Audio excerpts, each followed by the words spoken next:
One more time, with feeling, President Joe Biden has signed a bipartisan stopgap funding bill, averting the federal government shutdown that would have happened Friday and Saturday, and concluding a period of intense political negotiations in Washington.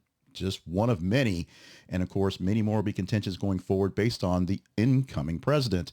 Now, the legislation actually extends government funding through March 14th at its current levels. Nothing will change. It adds a provision for $100 billion in disaster relief and $10 billion in agriculture assistance. Less ag relief than extended, but more or less the same. The Senate voted to approve this 85-11 after the House had to make it happen, 366-34-1. One person just said present and just walked away because it was going to pass. We'll get to those 34 that said no in a moment. But the decisive action presented to labs and federal operations could have furloughs and government employees not having paychecks and things not working, being open for the holiday season. Now, here's where things got interesting. The passage was followed by a week full of debates where there were actually no debates. A whole sort of package was actually negotiated weeks in advance, and days before they were going to go a chance to vote for it. Mike Johnson, the Speaker of the House, said, we negotiate something. It's going there. We're going to put it to vote on Monday. Life will be great. And then, as we have stated in many times the past week, Elon Musk started tweeting about or Xing or whatever about how terrible it was.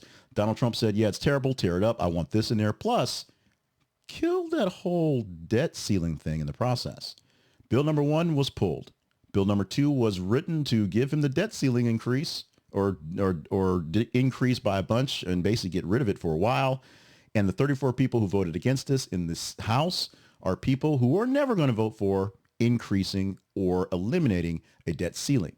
These are the people who ran to their constituents in their states on fiscal conservatism and want to put out a balanced budget. And anytime these things come through, they never vote for it. So they always pass because they have to. Good conscience, if you will, but they never pass because of these people. And these are the folks that got the last guy fired and may get Mike Johnson fired as well, who could be replaced in theory by Elon Musk. This went through a whole lot of issues with the Democrats calling Musk the actual president-elect, and Trump actually addressed this weekend saying, no, he's not the president-elect, but he's really, really smart to make sure things happen.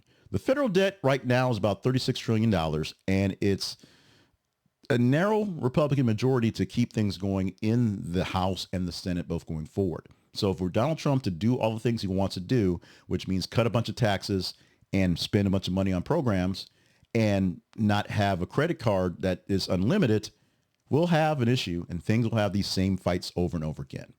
Joe Biden, basically a no-show except for signing this bill and doing something later this morning as I'm recording this that we may talk about later on in our discussions, not quite pardoning, but getting some people that were on death row life sentences instead of death row, because that's all he's got to give at this point.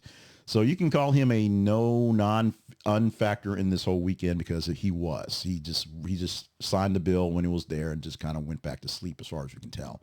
Donald Trump already getting spicy. Elon Musk, very spicy, and now spicy with actual power backing his power. And we shall see.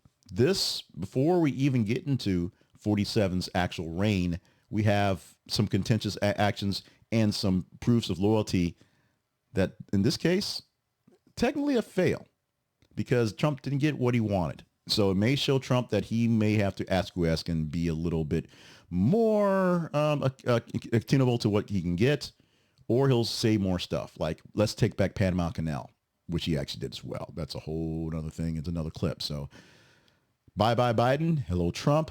We're about to have 4 years of very, very, very interesting government.